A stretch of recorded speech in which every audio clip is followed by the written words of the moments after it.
Jerry, can you see that first page? You got the referee breakout session. Yes. Yes. That's what I for Yes. start.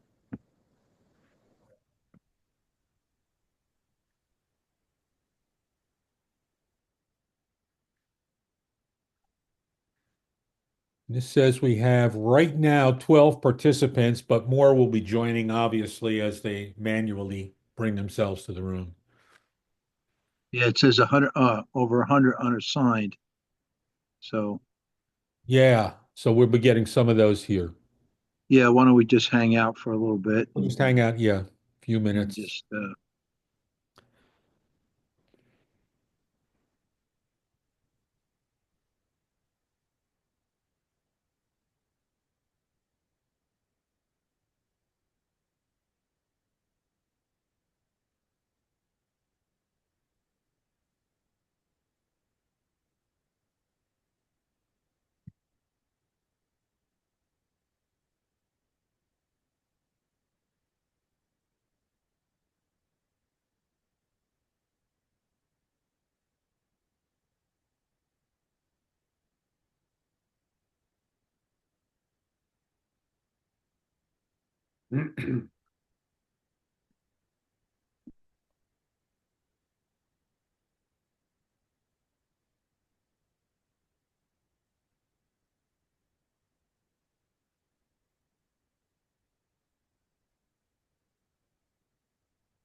yeah, it would have been a lot easier if it just did this automatically like it did last time. But, Yeah, well, you know, yeah,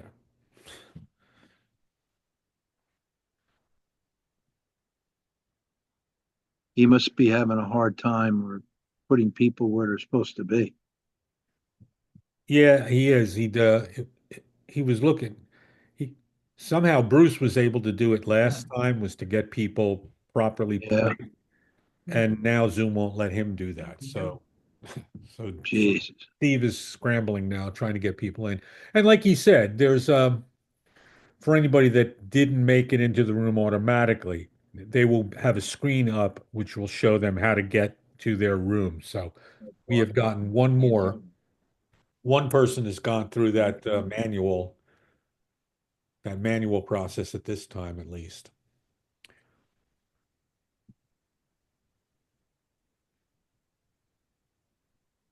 I'm blocked out there. You want to come over here and see if you can help me here?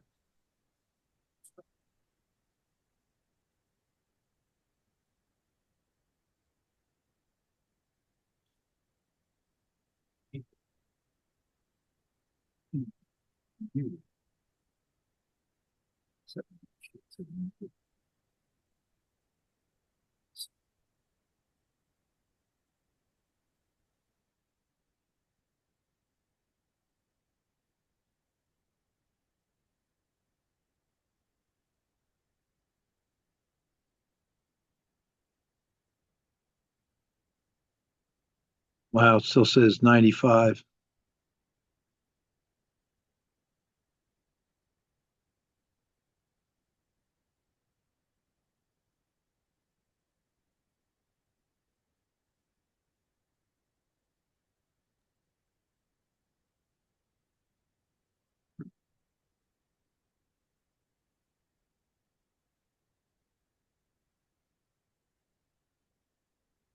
I'm going to stop sharing for a moment only because I forgot to do that optimize thing. Oh, okay.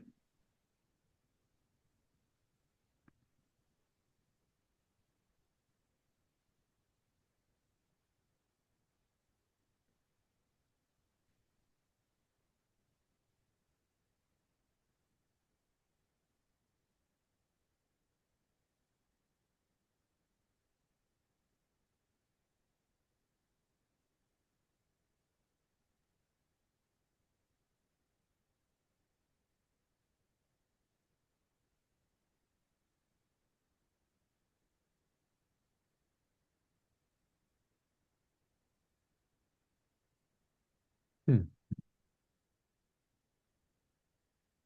Can you find it? Well, I found it, but it's grayed out, so I Oh, can't select it. Jesus.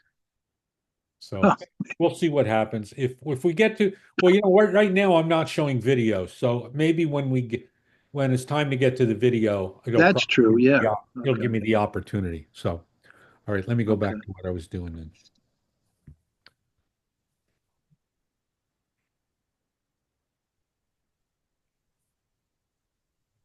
Well, we're up to 18. There we go. Huh. Let's see. We had 150 people that were signed on right when we switched to the rooms.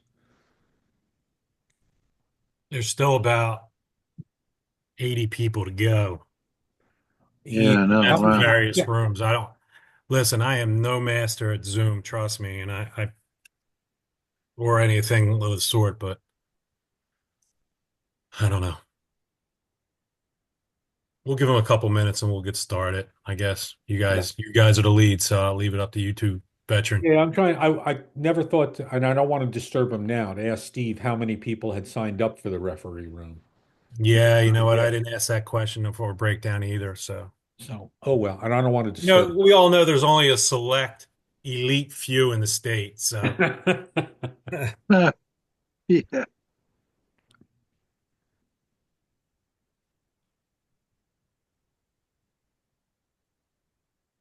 Let's see. Yeah, it's no way to tell how far he It's still has to go. You know, we, last it was the bad thing about it was last week he had the rooms all set up that boom, you just got right in. But we were Yeah. capped at 100, and then I guess I don't know if that had something to do with. I don't know about their Zoom package that they have. I know at the school I have a different package, so and it's a fortune. So I don't know.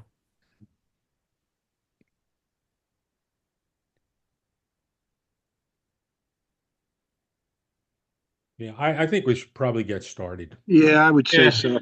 Yeah. All right. So, let me get this out of the way. All right. Tonight we're going to do three things. We may not get through them all, but since we have another one scheduled, another breakout session scheduled later on in the off season, what we don't cover tonight, we will cover that then. We decided to first of all take a look at uh, the philosophy manual or the officiating standards manual in the back of our mechanics manual and take a look at some of the standards that are there. Some of these standards and philosophies can probably stimulate a lot of conversation. Some of them can probably take a whole session to talk about. But we just wanted to go over some of those, make sure everybody is aware of some of those. Uh, and then afterwards, we're going to go over a playlist. Jerry's pulled out about what was it, Jerry, 12, 11 or 12 plays, I Yep. somewhere around there, and we're going to go over some of those. We also have a play that's on YouTube that I wanted to share, and maybe after we go through a few of these standards, we won't go over all of them. We'll switch. We'll go to that YouTube play. We'll talk about that, and then we'll go over some of the playlist plays that Jerry has. And if we have the time, we have three plays and rulings that we can go over. So let's start by going over some of the uh, the philosophy and standards stuff. The first ones are the ones that are safety related, and this is something I think that you can probably figure out, but I think it's very important for us to get a handle on this. When a player is hit after giving himself up, it's a personal foul. May result in disqualification depending on the force of the hit. Now, giving himself up, as it says here, and this comes right out of our manual, is any act where a runner ceases to attempt to further advance, either by making the ball intentionally dead, so for example, stepping out of bounds, taking a knee, executing a feet first slide, going to the ground, or standing still with possession of a live ball and making no attempt to advance.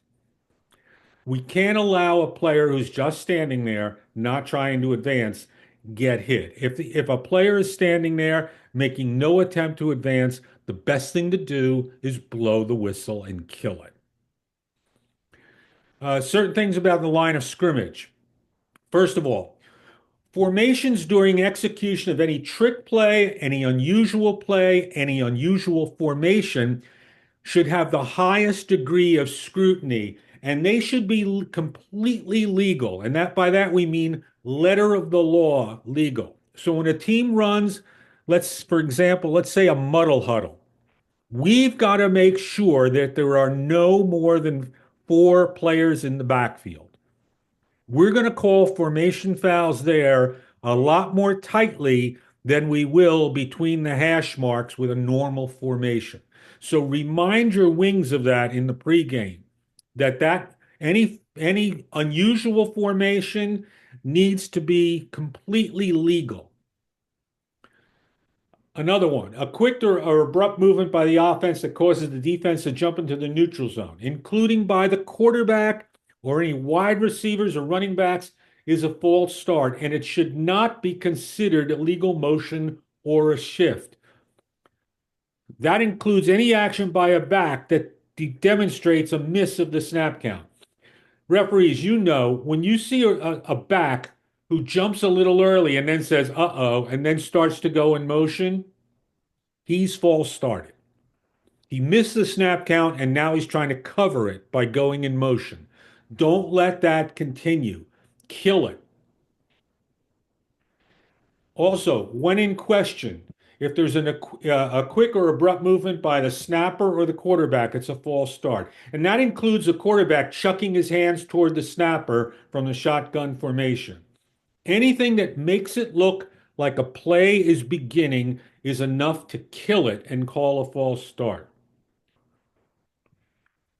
I'll just make a quick comment on that, Bob. I know all of us Absolutely. here, yeah, all of us in this room have seen this probably a million times. I know, that's one thing that when I see a quarterback in a shotgun and he's got his hands out and he's got that, you want to say, chucking motion, and it's kind of like, okay, is he doing it? Is he doing it to try to have the defense, jump? I guess, we can have a long discussion on this, but, again, if nothing happens, I would kind of let it go. Okay. However, maybe before the next play or sometime you can get to the quarterback and say, it's a talk to. Hey, watch your hands. Don't move your hands in an abrupt manner. It's all part of, preventative officiating. You don't want something to happen there that, can cause, the defense to come across. Now you got a headache. So if you see that and you think it's a little bit too much, but nothing happened, I would say talk to the quarterback and make sure that he knows that you're watching him on that. So that's all. You can keep going. Okay. Bob, you want to take the one there? It says, does that include a quarterback clapping his hands? No. Clapping his hands. I mean, the clapping of the hands is a new snap count. There's nothing that requires the team to go on the first hut. There's nothing require him to go on the first clap. However, if he throws his hand forward and clap, now you've got a different story. Now it's chucking his hands forward. Right. But a simple clap and then a second clap, I see nothing wrong with that. If you're forcing to do that, then you're allowing the defense to just tee off as soon as they see that clap, if you're going to require the quarterback to do it on the first clap. Agreed? Yep. Okay. Also, a quarterback who lifts his foot to send a teammate in motion or to sometimes signal that he's ready for a shotgun snap is not a false start. If he jerks his foot forward, that's a slightly different thing. But if he just lifts the foot off the ground and puts it back down, don't try to call that. Don't try to split that hair. Also, excessive quarterback head bobs or head jerks are false starts. Quarterback hard counts verbally are not fouls.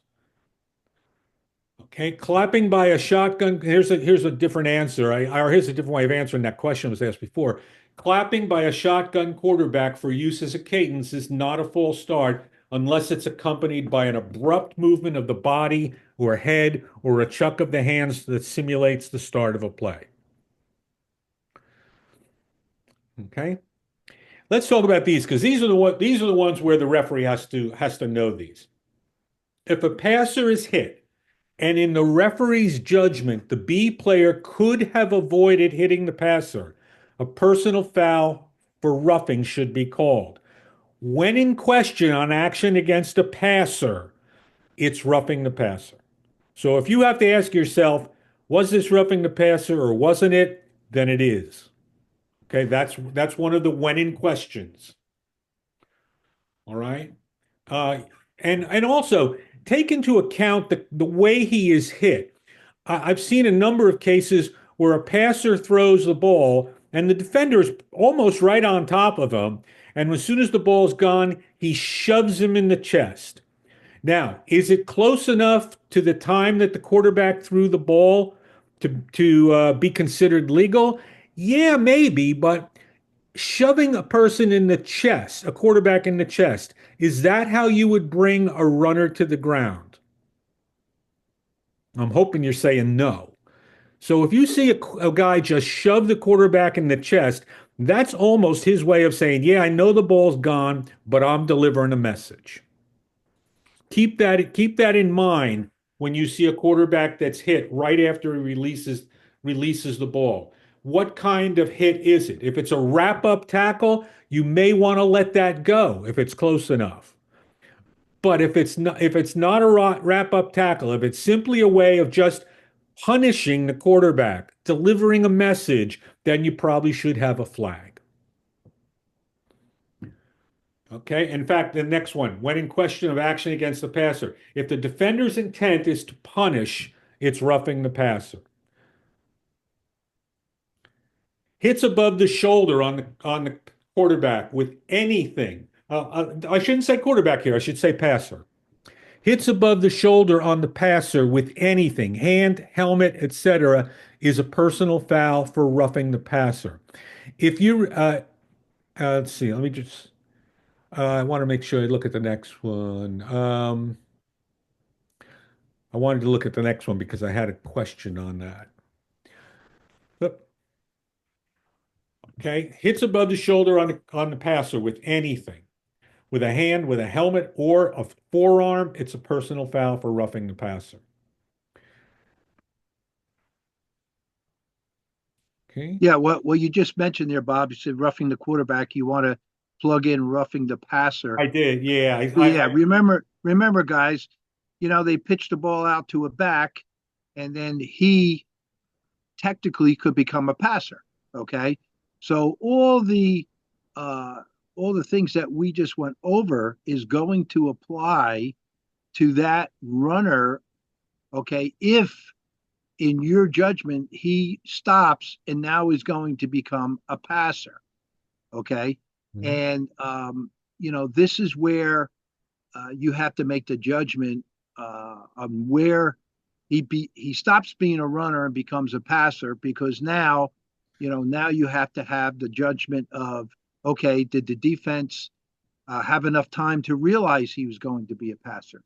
Can he get, he was a runner, now he stops and becomes a passer, and I'm going to go make a tackle, and I say tackle him high or something to where maybe if he didn't stop, it wouldn't have become a foul. Okay, so that's a lot of we can have a lot of discussion with that, but I Yeah. just want to make a point that it's not just the obviously the player who receives a snap.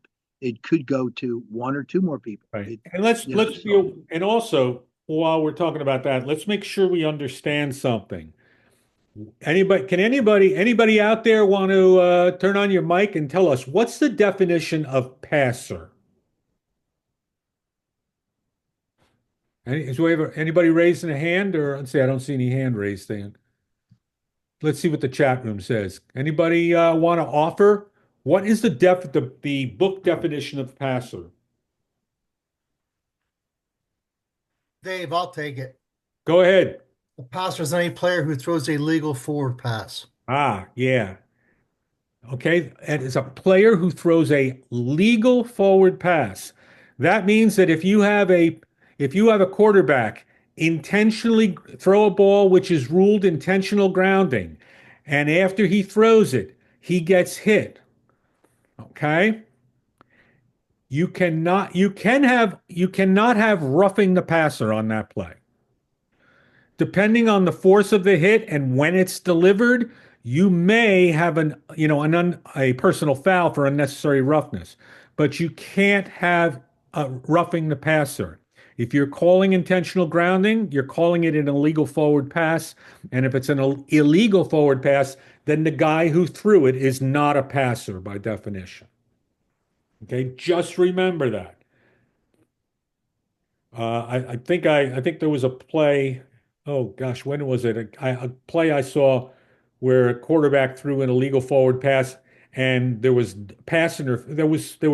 contact downfield, which definitely would have been ruled pass interference, but there was no pass interference because pass interference can only be committed on a legal forward pass that crosses the line of scrimmage.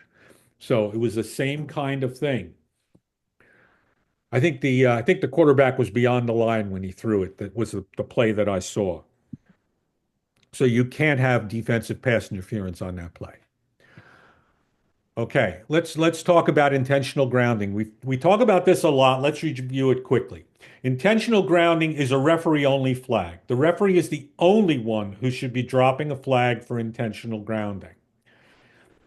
If you work any other position and you feel there are no receivers in the area, you need to immediately get that information to the referee. The referee's then going to assess the status of the quarterback. Was his arm hit? Was he under pressure? Was he in the grasp and the throw altered as a result? Or where was the quarterback when the ball was released?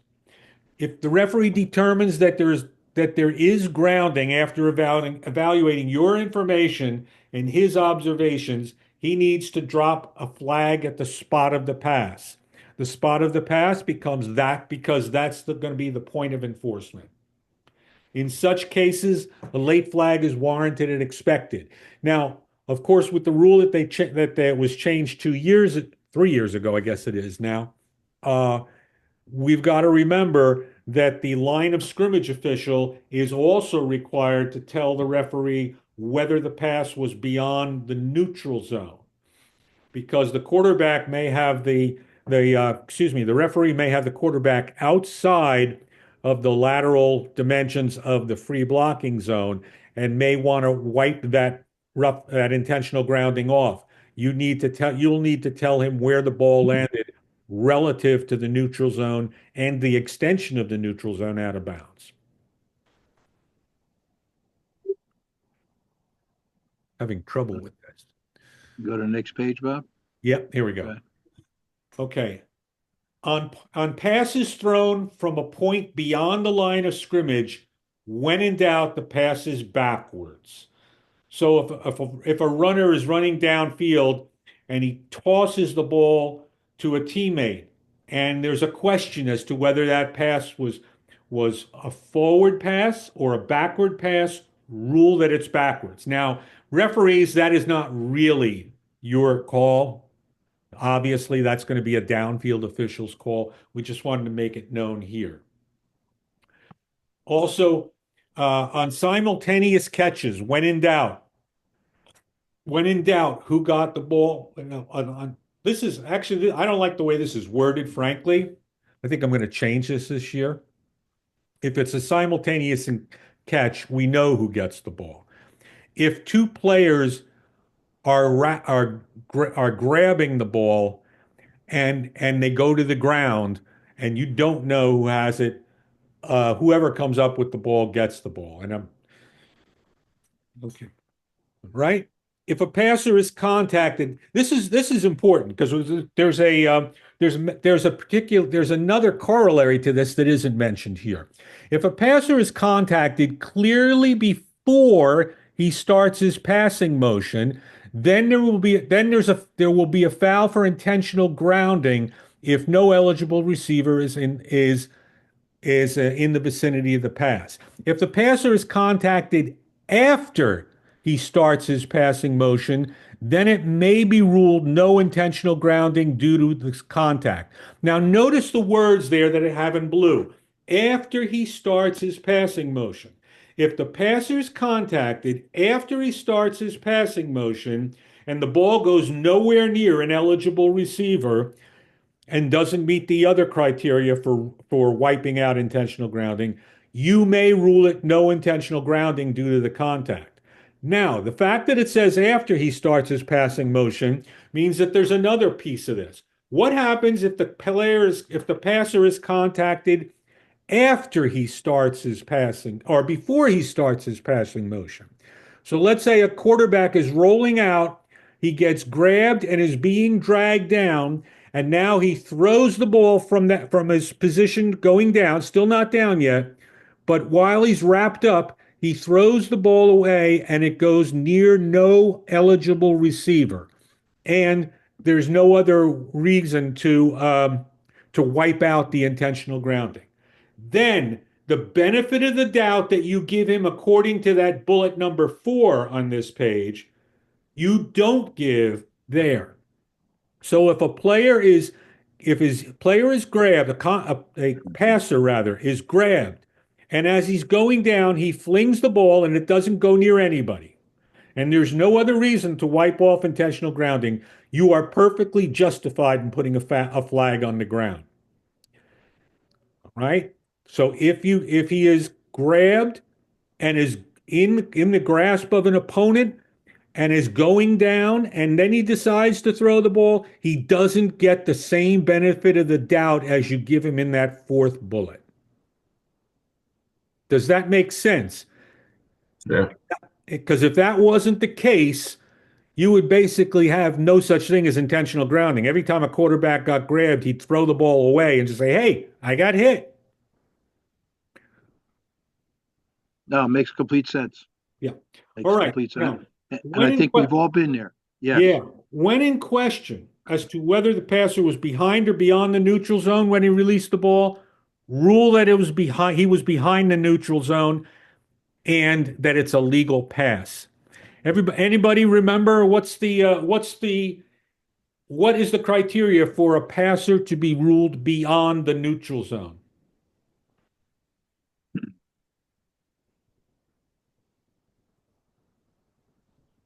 What makes a passer beyond the neutral zone? Isn't his entire body? I'm sorry, Jerry, what was that?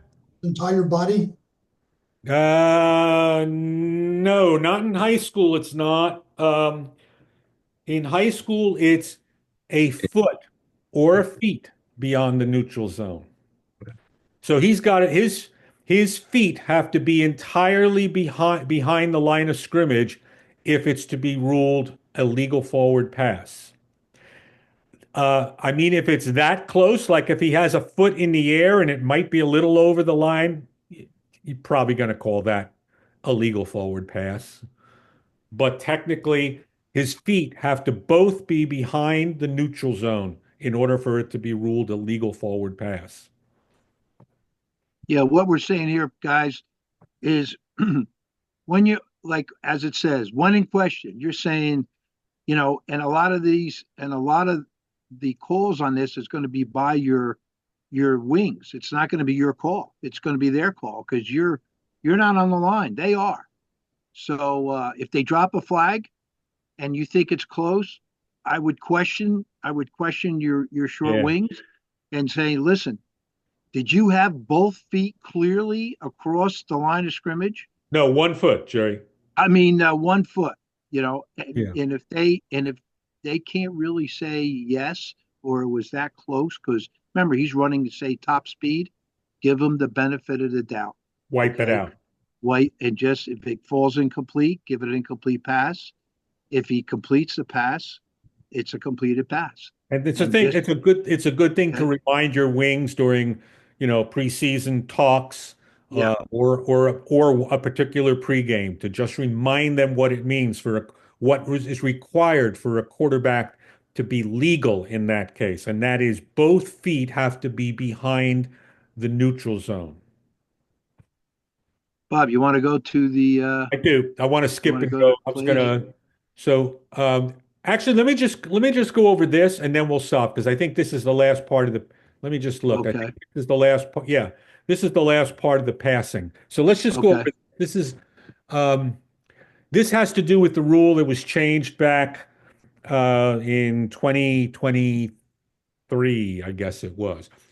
For a passer who's attempting to legally ground a forward, 2022, I have it written down here. So for a passer who's attempting to legally ground a forward pass, when in question as to whether he's inside the lateral boundaries of the free blocking zone, we call it the pocket, or not, the referee will rule him outside, meaning that at this point, he's legally able to ground that forward pass.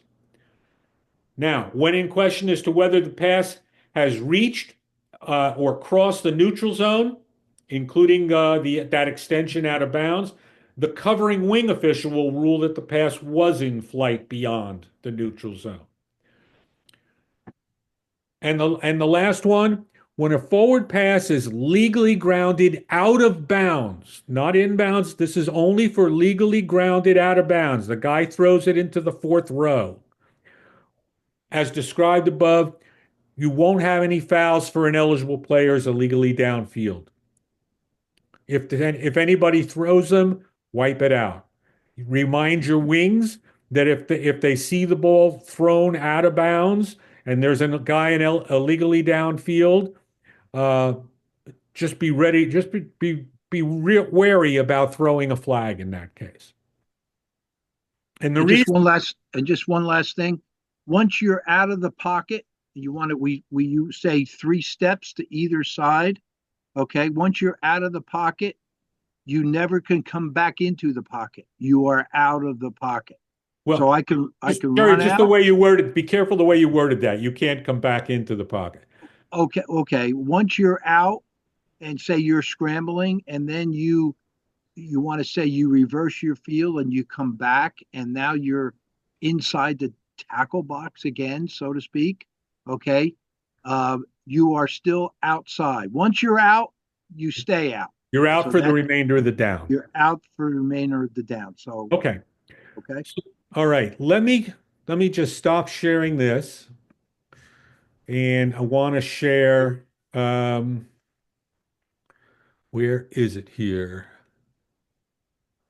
Want to go to YouTube, or you want to pass that? Yeah, the YouTube yeah, the YouTube one. I wonder what happened to it. Hold it. I might have to go to hold on a second. I thought I had it open here. Nope, guess I didn't. Oh, here it is. Here it is. Here it is. Hold on. Okay.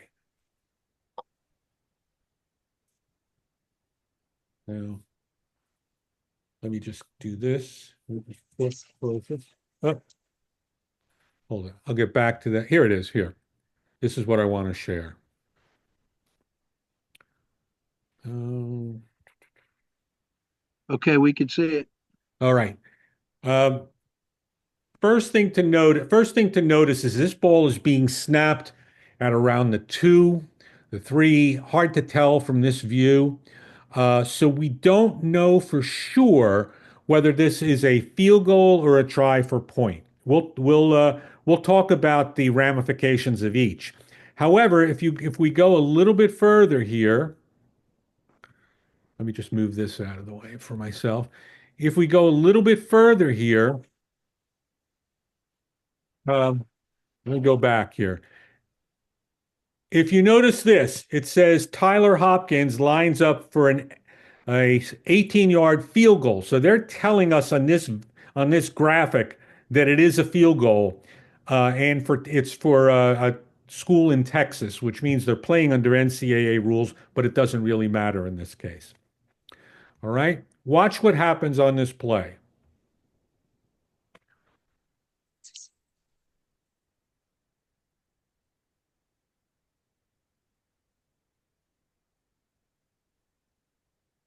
Okay, so what did he do? Fix There it was- twice. Everybody see Okay, what there was happened? there was a what? There was a legal kick, correct? Okay. Then a ball was blocked and it was laying on the ground and it was kicked again and it went through the goalposts.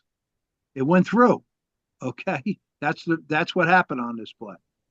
So, Well, yeah, we don't. I mean, all we have is that graphic that says it was a field goal.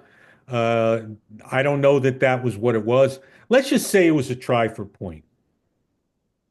What do you have, Mr. Referee? If that was a try, if that was a try for point in a Federation high school game, Play is Dead over. ball. Play is over. play is over.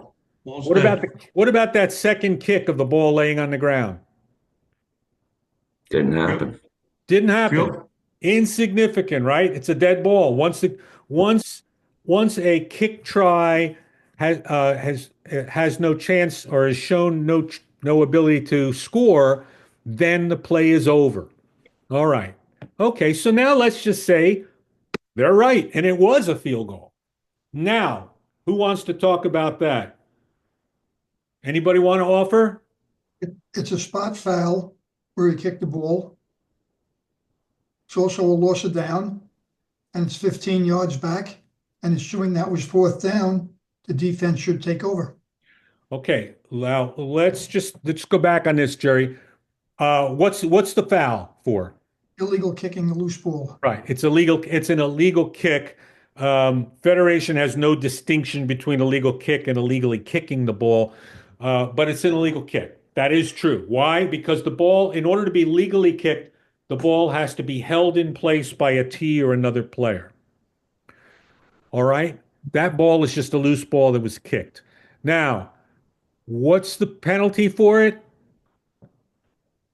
Loss And 15 How many- yards. in the Uh, spot. Anybody want to chime in on that? we'll go 10. It's 10 yards. In high school, they changed it to 10 yards, what, 3 years, 4 years ago, 5 years ago? Something like that. They changed it to 10 yards. And it's also no loss of down. So, what do you have here? what's the result of the play? Let's go there. Kick's good. What? Touchback. Touchback. It's a yeah, the result of the play, would be a touchback. You've got to attribute the force of that. The force that put the ball across the goal line would have to be the force of that illegal kick, because that ball was just sitting there. So the force of the illegal kick was the force that put the ball into the end zone. So the result of the play would be a touchback. All right. And is there any opportunity to enforce that penalty if they take the touchback? No. No. If the defense wants that penalty enforced, it's going to go, as Jerry said, it's a spot foul. You're going to go 10 yards from that spot, and they're going to get to replay what we assume would be fourth down if this was a field goal. Okay? Interesting play. But just remember, a ball that's just rolling around on the field cannot be kicked legally. God bless the referee. Try to explain that to both coaches. I know. Yeah. Hey, Bob, one more thing though. Yes. The ball was illegally kicked, yeah, but it ended up being a touchback. And it was Yes. a foul by K. Right? Oh, I'm sorry. It was a foul by. Yeah, yes. I'm sorry. You're right. I mean, it is a touchback. They could decline. What they would have to decline the penalty. B would have to decline the penalty, and then they can get the ball at the 20. Decline the penalty for the illegal kick. But the ball, there was a foul during a kicking down. When you don't they have the option? Yes. Yeah, but it was an illegal kick. Yes, you're right. Illegal I'm sorry. kick. You're right. I Only on forgot. a legal kick. What's that? That would be only on a legal That's kick. that's right. That's only on scrimmage kicks and free kicks, which are legal kicks. You're right. So we were right the first time. Oh, okay, I got you. Okay. They can All right. only If B wants the ball, they can get it at the 20 by just declining the penalty for the illegal kick. If they want the penalty for the illegal kick, it'll be enforced from the spot of the foul, and A would replay fourth down. We're assuming fourth down. They would probably not take that because they don't They want it would to be probably kicked. take the ball at the 20. Right. Yeah. Right. Interesting play. Yeah. But Jerry, didn't you say the kick was good? It went between the uprights? Yeah, was the successful? kick in The this illegal in this kick. case, Okay. in this case, and I think what happened, I think myself and Bob, we did discuss this. They actually ruled this field goal good. Oh yeah, look, I'll show you. That's a Yeah. mistake. Oh wait, but here's another view of it, by the way. But I think the score was 37-0 or something. Yeah, the score ended up being 37-0 in this game. Yeah. Here's what it says. Now, There you obviously, I don't know if this is the way it was ruled, but the person who wrote this, who put this video on YouTube, said that it was ruled that the kick was good, and then Texas Lutheran ended up winning this game 37-0. Not that it mattered in the game, but it certainly is not a good field goal. And the fact that it was kicked through and the penalty is declined, the fact that it went through the uprights is immaterial if it's an illegal kick. Only a legal kick can score. That was my point. Right. Right. Okay. All right. Let's go to see if we can get to some of the other. All right. Let's go to those other plays. Hold on. Let me get to quick cut. In these plays, it's more about mechanics than anything else to what I kind of put together. I don't know what happened. Somehow I lost quick cut. Hold it. I'll get it up. It's no big deal. Let me just get quick cut. Quick cut. Here it is.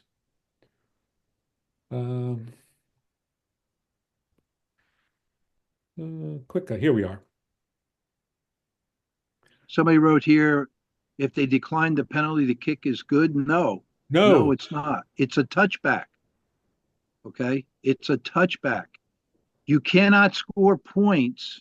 The only way you score points is that you have to have a legal kick. Was that a legal kick? Scrimmage kick. A legal scrimmage kick. It was not. It was an illegal bat because the ball was laying on the ground. Okay. A ball that's laying on the ground cannot be batted and by your hand or kicked purposely. That's an illegal bat. It's an illegal kick, but the rules for illegal batting, the rules or the penalty for illegal batting and illegal kicking are the same. Are the same. Okay, let me get this here and see how this goes. Okay, this is the one that doesn't. Yeah, just go to the next one, Bob. Yeah, let me. Go to 13. There you go. Yep, here we go. Okay, let's stop here. Again, this appears to be a try for point, Jerry. I think it is. Yeah, it really doesn't matter. Again, this is mechanics. You can let it go, Bob. It'll stop at the yellow. Okay. Gotta let it run. It's gonna stop at the yellow. Okay, the referee is what? He's on the wrong side of the formation, so to speak. When there is a try for point or a try for field goal, you want to be looking at the chest of the holder. Okay, so if this is a right-footed kicker, so you would be on the left side. Yeah. Okay, and if this was a left-footed kicker, okay, now he would be in the correct position. Right. Okay. So you always want to be looking at the chest of the holder. Okay. All right. That's all. I'm just doing this as for mechanic purposes only, kind of. Okay. Most of these are that way. Oh, you went too far. I don't know. It slid by it. Hold it. Oh, okay. All right. Okay. Okay. There's going to be a false start on this play, I believe. I just wanted to show you where the referee was. Looks like it's I encroachment. mean, whatever, it's an encroachment, okay? So now, as a referee, he's walking up to the line, okay? Your your wingman should be coming in and telling you what he has there, okay? This So is you can so actually make that call instead of walking up to the line, make it from where you were standing. There's no reason to walk up to the line here, yeah. okay? It was an obvious encroachment call. Have your two wings should be throwing your flag and running in and giving you the signal. So right then and there, that's all you have to do as a referee. You stop and you give the encroachment signal, defense, and move on. There's no reason to Yeah. walk up to the line here. Right. So, Okay. so referee, when this happens, freeze. What we're looking for, what we're looking for is whichever wing calls this to be coming onto the field at like a 45-degree angle toward the Yes. referee and giving him the preliminary signal. Now, in this case, there were people on both sides of the lines. It's very possible that both the line judge and the head linesman threw a flag. In that case, we don't want you doing that. We want the head linesman and line judge via 020 or some other discrete signal or some way of communicating with each other. Yes, we both have encroachment, or no, we don't. One of us has encroachment, one of us has a false start. Then it's going to require more conversation. Right. But in this case, if they both have the same, if there's only one official calling this, that official should be coming on. Let's see, where is my little notes here? That should be coming on, that official should be coming onto the field, giving a preliminary signal of the false start or the encroachment. The referee back here, just off the right margin of the screen, should stay right where he is, face the press box, and give the signal. Plays Yep. like this, where there's a line of scrimmage foul, should probably take from the time the flag is thrown to the time the referee is blowing the ready for play for the next play, should take somewhere between 12 and 15 seconds. Yep. If we come up here, if the referee comes up here to talk to people and then he's got to go back here to get or come over to here to signal and then go back, it's just ruining the flow of the game. Stay where you are. The press box is going to find you. Go ahead, Bob. You go to the next one. Sure. Hold on. Let me Try just to get- run this one Try to through. get Now, the official only on the near side threw the flag. The official on the other side didn't. Okay, let's Okay. let's go back here. Let's see what we've got, and then we'll stop. Okay, we've got, it looks like it's 1st and 10. We've got trips to one side. Yeah, there's going to be a rollout by, I think, the quarterback to away from the referee. Okay, let's keep our eyes in this case on the referee. Just watch the referee in this case.